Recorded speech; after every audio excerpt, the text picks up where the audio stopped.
Ya, kita lanjutkan kalau tidak ada. Makruhatuhu, makruhnya wudu, makruhnya mandi janabat. Makruhatul ghusli hiya, yang termasuk perkara yang makruh. Ya, makruh itu secara bahasa sesuatu yang dibenci atau sesuatu yang sebaiknya dihindari ketika seseorang mandi. Yang pertama, al-israfu fil ma'i, ya, berlebih-lebihan dalam menggunakan air. Wah, mandi sudah ember besar itu, Pak. Itu kerannya masih terbuka, ya, ternyata debitnya minus. Ini kan mandinya boros banget ini. Ya. Kenapa? Karena Rasulullah SAW itu mandi menggunakan bisain wa huwa arba'atu amdadin. Ya. Rasulullah itu mandi hanya satu sok. Ya, satu sok itu 4 mud. Ya. Satu mud itu ya kurang lebih 600 atau 700 ya gram. Ya. Jadi segelas aqua itu yang sedang itu, gelas mineral itu 4 botolnya itu. Mandinya Rasulullah segitu. Itu disebut dengan satu sok. Makanya wajar Rasulullah mandinya tidak menggunakan gayung, tapi menggunakan tangan. Tadi kan disebutkan dianjurkan untuk membersihkan jari jemarinya. Hanya ini tidak saklek, Pak. Ya, tergantung kebutuhan ya. Kalau memang Bapak lebih sedikit tidak mengapa. Yang penting tetap secara fikih dia hanya satu sok saja atau ya 4 mud. Ya, 4 mud. Tapi kan ada orang yang mandi ya sampai di air yang mengalir merasa belum sah mandi janabatnya. Nah, itu suruh baca buku Talbis Iblis. Itu ada perangkap iblis.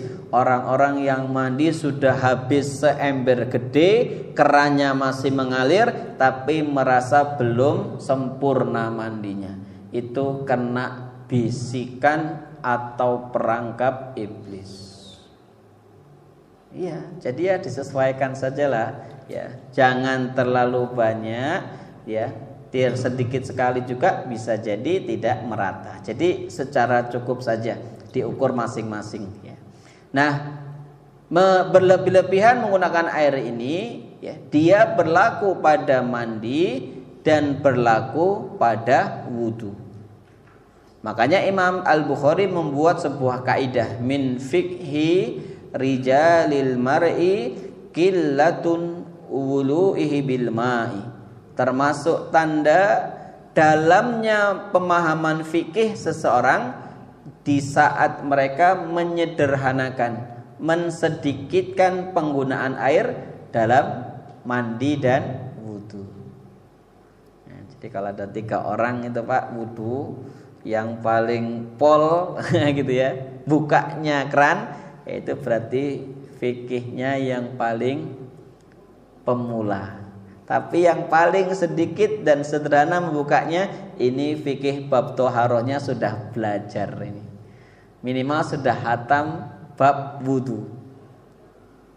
Ya, tapi kalau sampai di pol keramiknya saja sampai lemnya itu meledos ya, nah itu perlu diajak belajar fikih di musola Sa'aniyah ya, agar lebih pintar ya. Taib. Ya, tidak salah kalau memang belum tahu, tapi sekarang saya kasih tahu. Taib. Yang kedua, hal-hal yang perlu dihindari yang makruh dalam mandi janabah adalah al-ghuslu fil makanin najis. Ya, wudu di tempat yang mengandung najis. Wudu di bawahnya ada genangan, air kencing. Ada genangan darah, itu bahaya. Kalau pas kita menyiramkan air ke tubuh kita, takutnya ada najis yang ya menyiprat kepada diri kita, dan itu bisa berpengaruh pada keabsahan dari sholat seseorang. Ya, disebutkan sini khasyata at-talawusi bin najasati, karena khawatir akan talawus ya. Talawus itu terciprat atau terkena ya najis yang ada di tempat itu. Ya, kalau kamar mandi kita insyaallah safe ya Pak, karena sudah didesain agak miring, kemudian setiap kali buang hajat langsung disiram, itu aman. Tapi kalau kita mandinya di kayak WC umum, nah ini dibersihkan dulu, disiram dulu ya. Pastikan tidak ada air yang menggenang, karena kita khawatir air yang menggenang itu ternyata air kencing tadi. Nah, itu disiram dulu. Nah, terlepas setelah kita bersihkan ternyata kok ada najis yang talawus di baju kita, di badan kita, sementara kita tidak tahu, sah. Kenapa? Kita tidak tahu. Tapi kalau kita tidak mau membersihkan terlebih dahulu dan mengatakan najis tidak najis, yang penting mandi, ya ini nanti mengurangi keabsahan dan keafdoliahan mandi janabat dia. Yang penting caranya dulu kita niat membersihkan. Kemudian yang ketiga, al-ightisalu bi fadli tuhuril mar'ati. Ini mazhab Maliki ya Pak.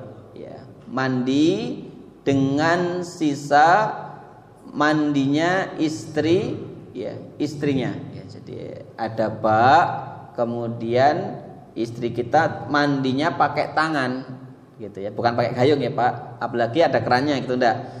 Kemudian ada sisa. Nah, kita mandi pakai air itu, ya, itu hukumnya makruh.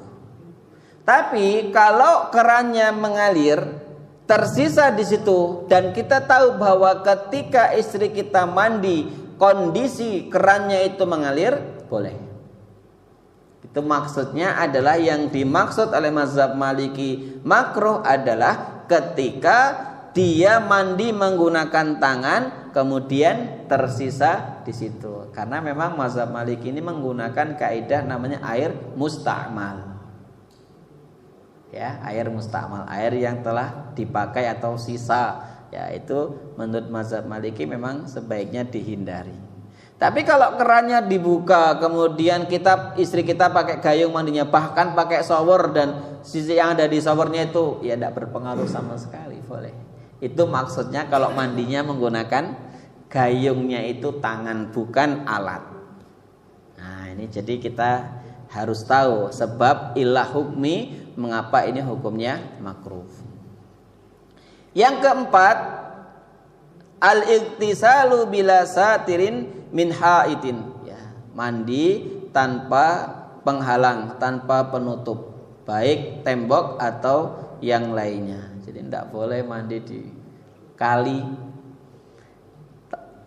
telanjang bulat, tidak boleh. Tapi kalau mandi di kali masih pakai kolor ya, meskipun bareng-bareng dengan yang laki-laki lain, boleh Pak, tidak apa-apa, karena auratnya tertutup. Tapi kalau mandi bareng-bareng betul-betul telanjang bulat, ya tidak boleh. Ustadz, kan kita satu partai Ustadz, sama-sama, ya nggak bisa. Itu hukumnya tetap haram. Melihat aurat, ya, aurat berat itu kan berarti kemaluan. Kalau wanita kemaluan dan dada itu hukumnya tidak boleh, kecuali dalam keadaan darurat, seperti ya melahirkan, seperti operasi, itu boleh. Ya, itu hukumnya boleh. Kalau tidak, ya hukumnya makruh. Ini mandi di tempat terbuka, tidak ada penutup sama sekali. Makanya saya sering berpesan dengan orang-orang yang tinggalnya di pinggir-pinggir kota itu Pak ya. Ngomong desa kok nggak enak ya. Jadi tak perhalus lah. Pinggir-pinggir kota itu tidak apa-apa rumahnya, maaf, dari bambu keripik. Tapi kamar mandinya harus safe. Bila perlu kamar mandinya bata merah meskipun rumahnya keripik. Karena namanya di kamar mandi itu pasti kita rata-rata telanjang kan Pak. Dan secara fikih telanjang bulat ketika mandi itu hukumnya boleh. Kecuali ada sebagian mazhab yang memakruhkan. Boleh di situ kalau kita yakin betul kamar mandi kita ini tidak terlihat dari luar. Tapi kalau kamar mandinya di luar sudah pakai terpalnya umurnya 8 tahun 7 bulan ini kan sudah keropos nih. Dilempar batu saja sudah dror gitu. Ya lebih baik tetap menggunakan celana pendek. Ya. Jadi saya pernah ditanya seorang ibu, saya jawab seperti itu, tidak apa-apa Bu, rumah kita dari bambu, tapi kamar mandi kita ya kalau bisa dari tembok. Kalau nggak mampu juga tidak apa-apa dari geribik, tapi dalamnya dikasih plastik lagi. Ya, plastik yang agak tebal atau kertas semen supaya tidak tembus. Karena aurat kita itu, orang meninggal saja, semalam saya bahas di Masjid Al-Ikhlas itu, orang yang meninggal itu auratnya itu wajib untuk dijaga. Bahkan seorang jenazah yang meninggal tidak ada yang sejenis itu boleh ditayamumkan. Misalnya laki-laki meninggal di komunitas perempuan semua, nggak ada laki-lakinya, itu ditayamumkan Pak, pakai lap gitu. Atau sebaliknya perempuan meninggal di laki-laki semua, itu enggak boleh, bonek mandikan saja mumpung meninggal ini, enggak bisa. Orang meninggal saja auratnya wajib dijaga, apalagi masih hidup. Nah, jadi ini perlu diingatkan kembali, sampai rumah nanti ditengok nih kamar mandinya ada bolongannya enggak ya, jangan-jangan ada yang ngebor ya, dicor lagi gitu ya Pak ya, tutup pakai semen lagi. Nauzubillah min dzalik.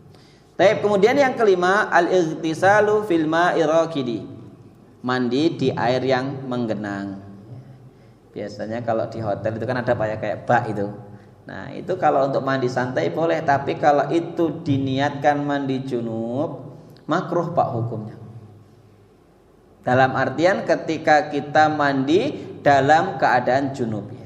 Hadisnya ada di sini disebutkan oleh Imam Muslim nomor 226. La yaghtasilanna ahadukum fil ma'i daimi wa huwa junubun.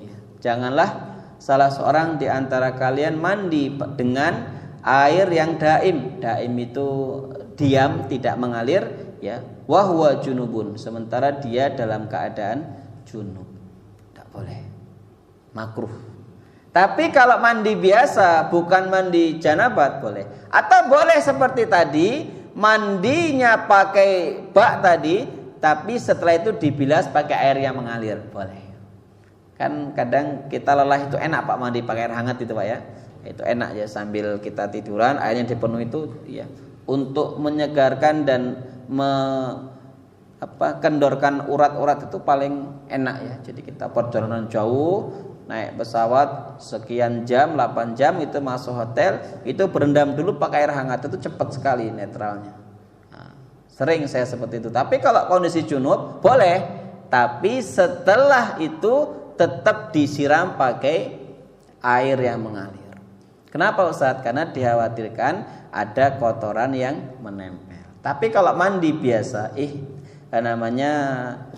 iktisar. Kalau iktisar kan mandi junub, kalau istihmam artinya mandi biasa, itu hukumnya boleh.